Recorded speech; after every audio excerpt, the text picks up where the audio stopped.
Señor, te damos muchísimas gracias porque podemos estar contigo.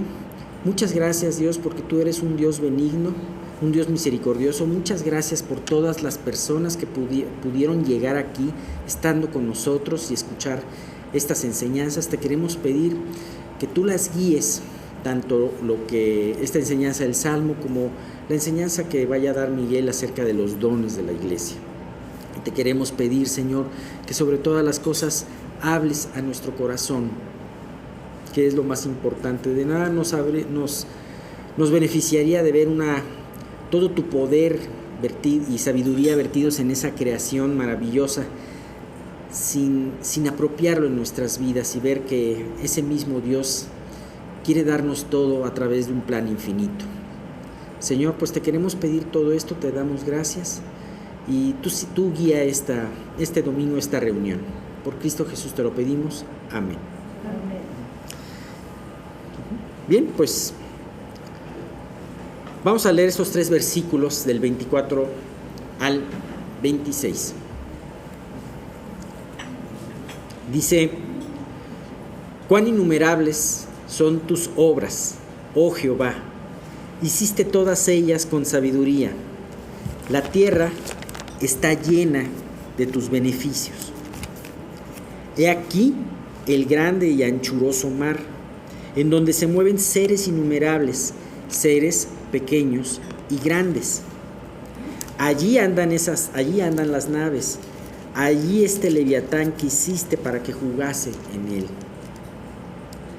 Bien, aquí el autor del Salmo hace una breve parada acerca de hablar de en su descripción de la creación para alabar a Dios. Y es que verdaderamente no podemos otra cosa sino alabar a Dios a través de todo lo que Él hace, a través de ver cómo Él no solamente preparó el agua como un recurso que alimentara toda su creación, sino también le dio habitación a cada uno de los animales. Vemos los lugares solitarios para las cabras monteses, vemos las madrigueras para los conejos que las hacen en la peña.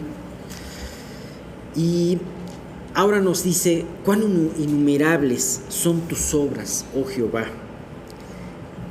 Y verdaderamente son innumerables. Si nosotros tratáramos de contar las obras de Dios, tanto en la creación, en primer lugar no las hemos podido completar en nuestro conteo. Cada día se descubren cosas nuevas. Pero solamente si pudiéramos contar las obras que Dios hace en nuestra vida sería muy difícil. Si pudiéramos contar todas esas obras, como dice aquí, son innumerables, sería como tratar de contar los granos de arena de todas las playas del mundo, ¿no? Quizás hasta más, ¿no? Y lo más impresionante es que todas esas obras Dios las hizo con sabiduría y con bondad, como dice aquí esta parte del Salmo, en donde pone: hiciste todas ellas con sabiduría, la tierra está llena de tus beneficios. Definitivamente vemos ahí puestas la sabiduría y la bondad de Dios. No solamente se hizo la tierra porque era un resultado de todo lo que se empezó desde un principio y terminó en lo que ahora vemos, sino realmente fue perfectamente pensada para el bien del hombre. Hemos hablado mucho acerca de todo, cómo Dios hizo hermoso el cielo, cómo Dios hizo hermoso un amanecer, un atardecer, cómo hizo rica la comida. Y estas obras sabias y buenas nos habla esto en otras partes de la Biblia, como por ejemplo en Proverbios 8:27, cuando la sabiduría, hemos visto este capítulo en otras ocasiones, cuando la sabiduría toma el micrófono y empieza a hablar de ella misma y dice: cuando formaba los cielos, cuando Dios formaba los cielos, ahí estaba yo, cuando trazaba el círculo de la faz del abismo. Ahí estaba la sabiduría implícita en su creación. Tenemos otra descripción en Génesis capítulo 1, curiosamente cómo terminó Génesis en esa parte de la creación. Dice, versículo 31, dice: y vio Dios todo lo que había hecho, y aquí que era bueno en gran manera. Y fue la tarde y la mañana del día sexto. Qué impresionante. Bueno, vio Dios y era bueno en gran manera. Vamos a ver en el estudio siguiente cómo el salmista le dice: Dios, alégrate en la creación que tú hiciste. ¿Por qué? Porque tiene estas características, ¿no? Es impresionante. Dios se alegró en la creación y una vez que la hizo se alegró también. Es impresionante eso. Así que es prodigioso que no solamente las obras de Dios sean incontables, sino que todas ellas están hechas a la perfección, son sabias y son buenas. Y de alguna manera esto, que lo vemos a nivel macro, podemos verlo también a nivel personal. Porque no solamente Dios terminó de la obra que hizo en toda la creación, sino también terminó ese día la obra de tu vida. Y así como podemos ver que la creación tuvo un proceso de orden creativo, y fue buena y fue sabia, también tu vida Dios la diseñó perfectamente, y aún diseñó en tu vida los periodos de pruebas y de aflicción. Así que cuando vienen en tu vida estas situaciones, también puedes ver que Dios las diseñó. Claro, hay situaciones que vienen en base a una disciplina, y que también en esa disciplina Dios no se le va de las manos, sino también es un parte de su bendición. Porque, el padre que ama a un hijo también lo disciplina. Sin embargo, esto es un gran aliento, sabiendo que si así Dios diseñó la creación, así también Dios diseñó el plan de tu vida. Primeramente, el plan para que tú lo conocieras. Y si aún no lo conoces, Él sigue trabajando en tu vida. Él sigue trayendo a tu vida enseñanzas. Él sigue y va a seguir trayendo a tu vida no solamente esas enseñanzas, sino también esos quebrantos para que tú voltees a verlo a Él. Sino también, una vez que lo conoces, también esas pruebas en donde tú puedes comprobar su fidelidad para contigo. Una vez más, en este salmo se menciona el agua, el mar. Ya lo habíamos visto como parte de su poder, como algo que expresaba su poder y que Él le ponía límites al mar. Como algo que destruía pero también construía, como algo que daba vida. Y ahora lo vemos como la habitación de numerosas especies, que es lo que nos dice cuando habla de la tierra que está llena de sus beneficios, y dice: aquí el grande y anchuroso mar, en donde se mueven seres innumerables, seres pequeños y grandes. Ahí andan las naves, ahí está el leviatán que hiciste para que jugase en él. El mar es una habitación de seres innumerables. Cada día se descubren, o cada momento se descubren más seres en este lugar. Es más, se piensa que los seres vivos, tanto plantas como animales que viven en los océanos y en los mares, rebasan en número que aquellos que viven en la tierra, ¿no?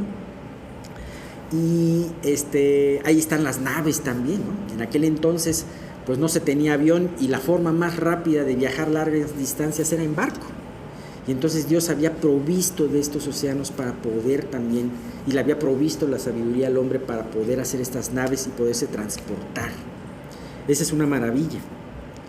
Ahora, menciona en todo esto como algo particular el leviatán.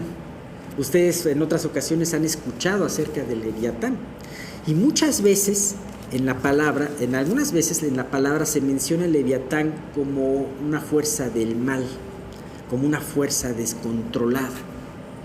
Sin embargo, en esta ocasión Dios lo menciona como un animalito que juega en el océano. Fíjate cómo me encanta esta parte, ¿no? Que dice: ahí está el leviatán que hiciste para que jugase en él. Y me recuerda un poquito a ese penúltimo capítulo de Job, que en alguna ocasión vimos. Y es curioso, ustedes conocen en esta parte del libro de Job, esta parte final del capítulo 38 al 41, Dios se aparece a Job y entonces lo empieza a convencer de su ignorancia, de que muchas de las palabras que hizo, de que Job no podía cuestionar a Dios. Que Job no podía atribuirle a Dios que se hubiese salido algo de su control, ni tampoco podía atribuirle maldad. Entonces Dios empieza a cuestionar a Job y le empieza a hablar de toda la creación. Ya hemos visto algunos pasajes aquí. Le empieza a hablar de cosas excepcionales, ¿no? Y como algo curioso, el último capítulo, no sé si te has dado cuenta, es un capítulo. ¿Cómo termina Dios su versículo? Se destina a un capítulo a hablar del Leviatán. Es algo curioso. Y es impresionante que pareciese como si este animal coronara esa creación poderosa y sabia de Dios. Dios fue tan fuerte que fue capaz no solamente de crear el mundo, sino de crear al Leviatán y de crear un animal tan poderoso que seguramente en ese tiempo pues todo el mundo le tenía mucho miedo, ¿no? Y podemos ver que Dios así como David o el escritor de este salmo hablan de como un prodigio de la creación de Dios. Fíjate, hay un versículo dentro del libro de Job en donde Dios le afirma su poder delante de Job y de alguna manera buscando ubicarlo también. Es los versículos 10 y 11, dice, esta es en la versión NTV, y como nadie se atreve, estaba hablando de Leviatán, y como nadie se atreve a molestarlo a él, al Leviatán, ¿quién podrá hacerme frente a mí? ¿Quién me ha dado algo para que tenga que pagárselo? Todo lo que hay debajo del cielo es mío. Fíjate que el hablar de todos estos prodigios de la creación de Dios nos debe de llevar a meditar en nuestra vida y meditar de lo que Dios está haciendo en nuestras vidas. Muchas veces cuando las cosas no nos salen como queremos, cuando vienen desgracias a nuestras vidas, tenemos esa tentación de poder dudar de Dios. Hemos hablado en los salmos de que el lamento es importante y a veces puedes lamentarte. Sin embargo, una cosa es lamentarte y otra cosa es dudar de Dios.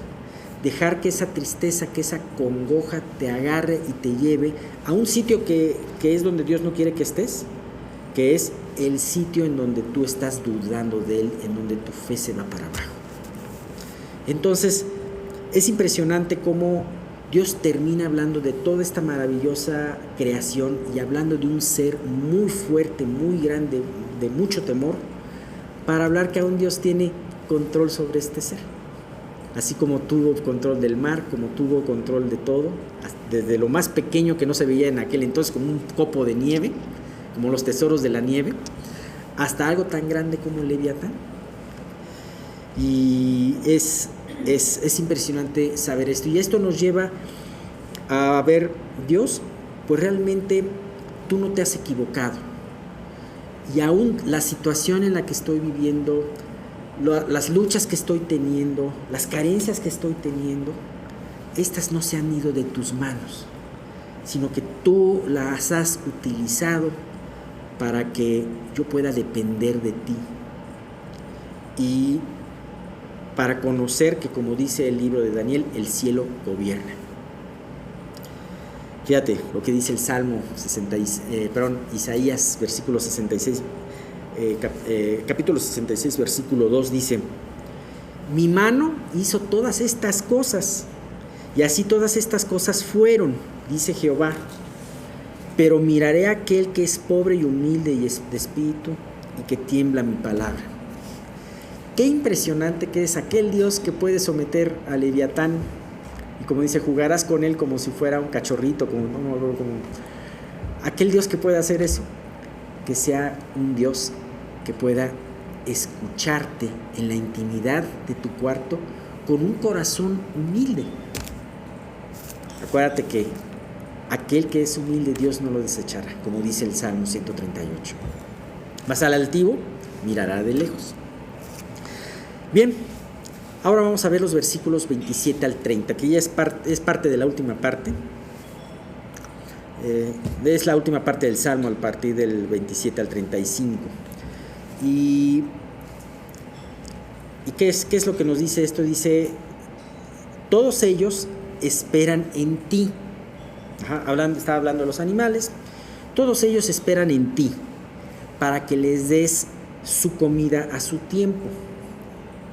Les das, recogen. Abres tu mano, se sacian de bien. Escondes tu rostro, se turban. Les quitas el hálito o el espíritu y dejan de ser y vuelven al polvo. Envías tu espíritu, son creados y renuevas la faz de la tierra.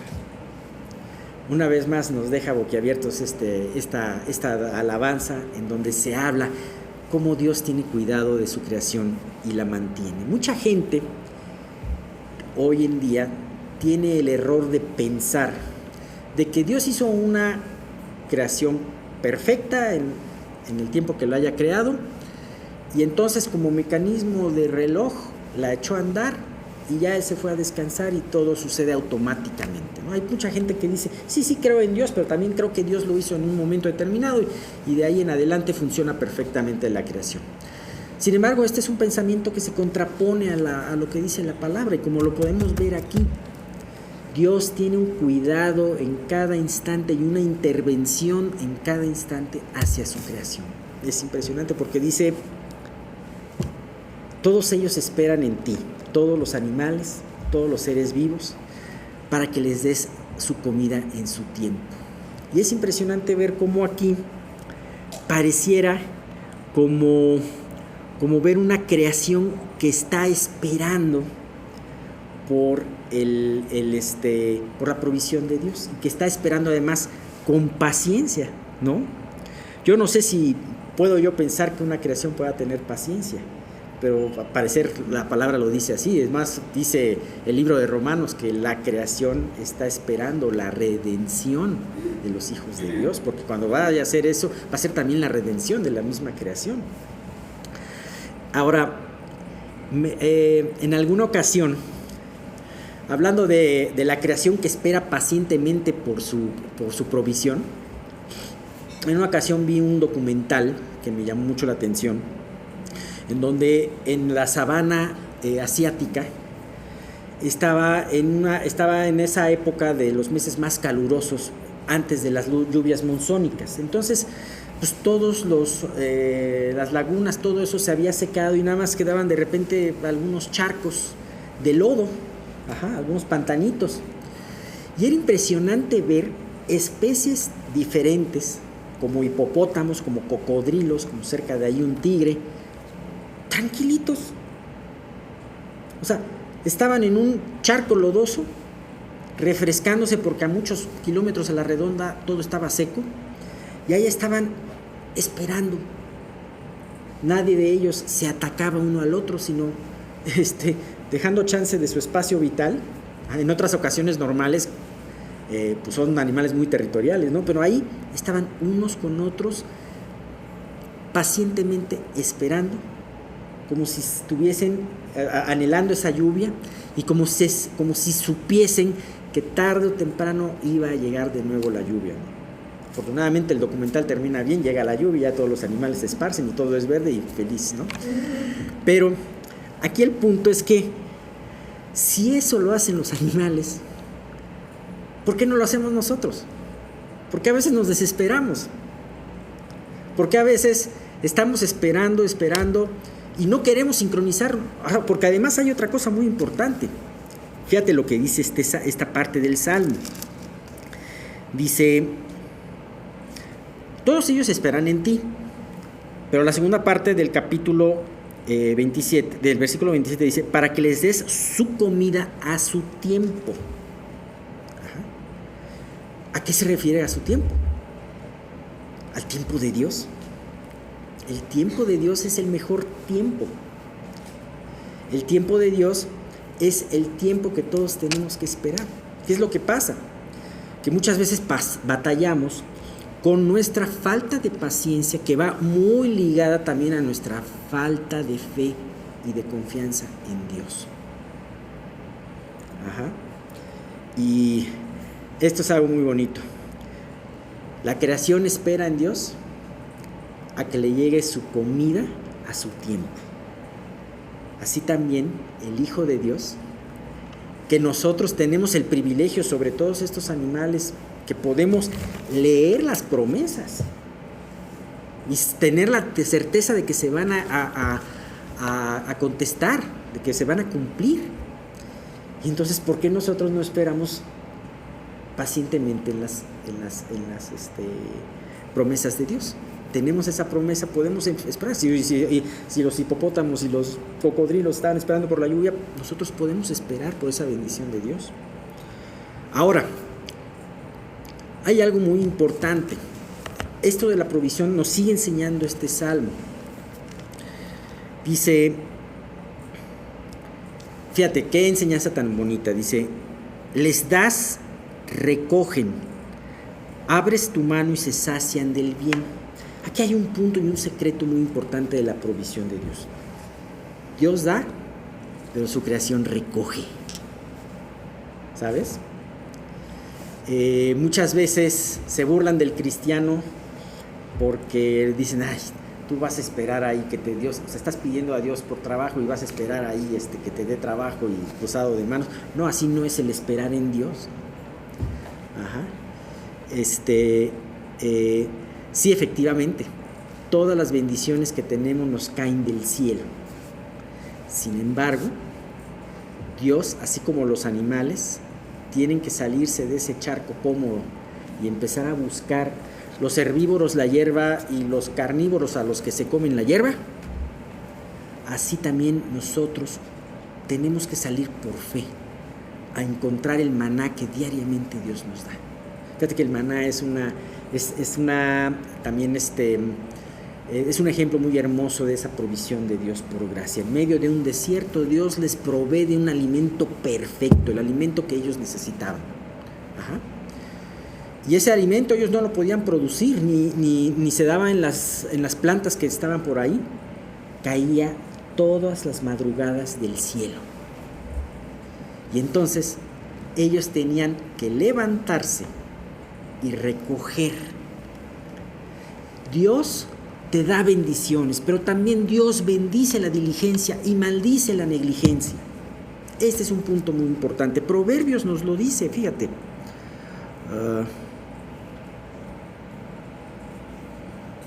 Dice, el Proverbios 12:27 dice, el indolente ni aún asará lo que ha cazado, pero haber precioso del hombre es la diligencia. Fíjate, imagínate un cazador indolente.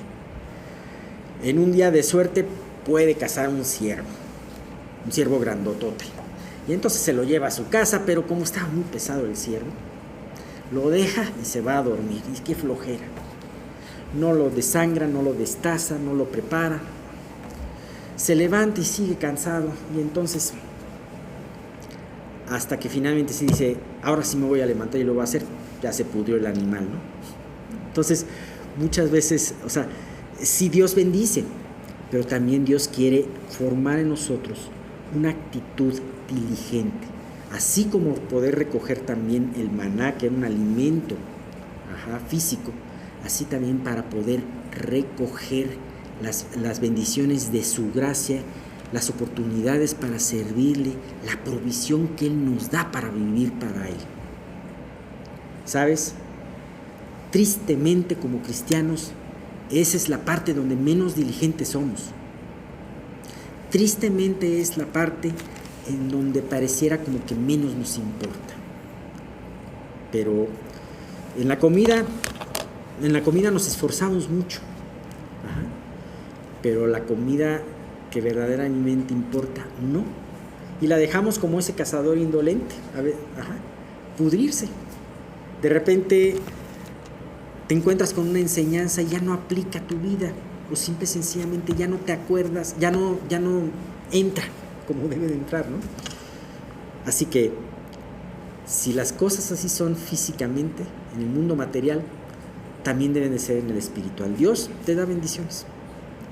Las bendiciones nunca las vas a producir tú, nunca las vas a elaborar tú. Caen del cielo. Pero Dios quiere que te levantes y las recojas.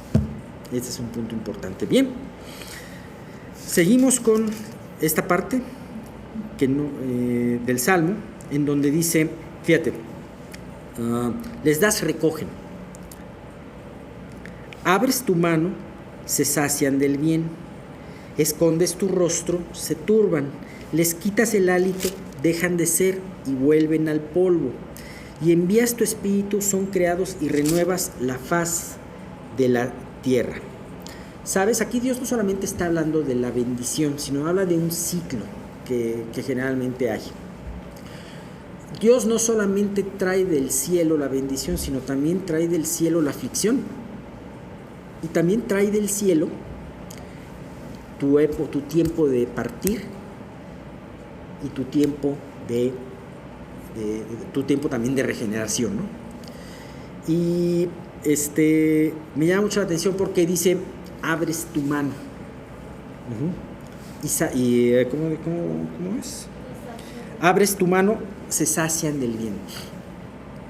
Yo creo que si hiciéramos un recuento, si pudiéramos contar el tiempo que Dios abre su mano y el tiempo que la cierra y voltea su rostro, hallaríamos mucho más parte del tiempo que Dios abre su mano y nos alumbra con su rostro. Ajá. Muchas veces no nos damos cuenta de que Dios está extendiendo su mano delante de nosotros, y estamos emproblemados y estamos en nuestras situaciones y Dios está así. Ajá. Sin embargo, hay momentos en donde Dios decide retirar su mano y voltear su rostro. Y como vemos, no solamente en el hombre, sino también en la creación. El año antepasado, en principios del 2020, cuando era ese gran incendio que hubo en Australia, ¿se acuerdan ustedes? Era terrible ver las imágenes de toda la creación de Dios destruida, animales quemados. Había una escena muy conmovedora de unos ciclistas que le daban de beber a un oso koala, y el koala no quería soltar la botella de agua, ¿no? Y entonces, pues sí, la naturaleza, la creación gime, y a veces Dios voltea el rostro. Pero ¿sabes por qué? Por el pecado, porque nosotros pecamos, porque nosotros no queremos limpiar nuestra vida para poder obtener de Él bendiciones. O sea, Dios tenía la mano extendida para con Israel. Sin embargo, en muchas ocasiones tuvo que retraerla y voltear su rostro. Podemos ver esto en el ejemplo de los jueces. Ajá. Antes de que Jefté entrara como juez, el pueblo estaba sometido y clamaba a Dios por favor. Y entonces Dios le dijo a través de un profeta, oye, ya no clamen a mí, mejor clamen a sus ídolos. A ver, tanto que les gustan sus ídolos, ellos lo van a sacar, ¿no? Y decía el pueblo, no, ahora sí, y empezaron a deshacerse de sus ídolos, y Dios tuvo conmiseración de ellos de nuevo, ¿no? Saúl, por ejemplo, Dios volteó el rostro y ya no bendecía a Saúl. ¿Por qué? Porque nosotros no queremos apartarnos de la vida y del mal que hacemos. Ese es un punto muy importante. En este ciclo de vida también podemos ver cómo Dios, por último, lo que comenta aquí, les quitas el hálito, dejan de ser y vuelven al polvo. Envías tu espíritu, son creados y renueva la faz de la tierra. Este es un ciclo de muerte y de renovación, que es un ciclo natural. Y es un ciclo que viene desde el Edén, desde que el hombre cayó. Ajá. Sin embargo, es maravilloso la acción que hace Dios al renovar. Si bien Dios quita el espíritu del hombre, pero también lo lleva a gozar después de eso. Quita el espíritu del cuerpo también, pero también promete una resurrección. Y eso es lo maravilloso. Vemos, por ejemplo, en el caso de la creación, que hay veces en donde hay desastres naturales. Por ejemplo, un incendio. Por ejemplo, un volcán en erupción. Pero tú sabías que con los años ese incendio y ese volcán sirvió como mucha bendición para que se pudiese restaurar el entorno, el ecosistema. Los volcanes son una gran bendición. Los incendios hacen que se renueve el bosque, ¿no? Y eso pasa también en nuestras vidas. Muchas veces Dios permite erupciones e incendios en nuestras vidas, porque Dios quiere quemar lo que nos estorba. Quiere que se deshaga aquellas escorias que todavía tenemos y que finalmente Él pueda renovarnos. Pero nosotros no nos vamos a renovar. Nos renueva a través de su Espíritu. ¿Cómo empezó la creación?